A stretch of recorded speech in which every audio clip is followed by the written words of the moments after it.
जीव अपने परिवार के भरण पोषण में संपूर्ण समय व्यतीत कर देता है, संपूर्ण धन, अपनी बुद्धि सब कुछ लगा देता है, लेकिन जब जीव को काल पकड़ने आता है तो उसके सारे परिवार उसका साथ छोड़ देते।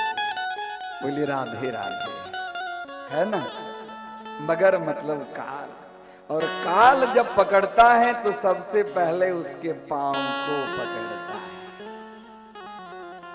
वृद्धावस्था होती है तो सबसे पहले पांव की शक्ति कम हो जाती है। जब पांव की शक्ति कम हो जाती है, उठने बैठने की शक्ति जब कम हो जाती है, तो जिस परिवार के लिए उसने अपना सर्वस्व सुख छोड़ दिया, वो परिवार अब विचार करता है कि दादाजी जितनी जल्दी भगवान को प्यारे हो जाते उतना अच्छा। बोलिए राधे राधे।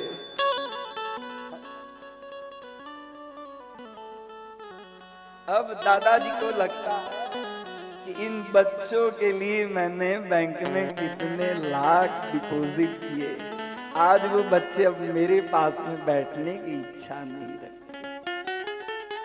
मैं कई बार बुलाता हूं तो मेरी बात को टालते नहीं है, काम का बहाना कर देते हैं, फिर फुर्सत से हाँ खाली मेरा मुख पोंछने के लिए 5-10 मिनट के लिए आते हैं, फिर चले जाते। बोलिए राधे राधे।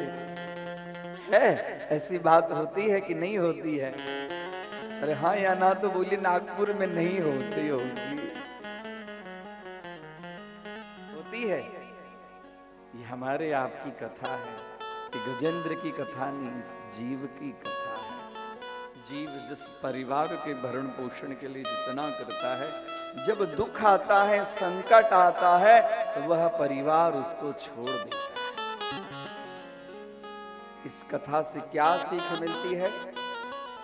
हम परिवार में एक बनकर रहे, चाहे कितना भी दुख आए, कितना भी तकलीफ आए, कितना भी क्लेश आए, तो हम एक दूसरे को सहयोग करें।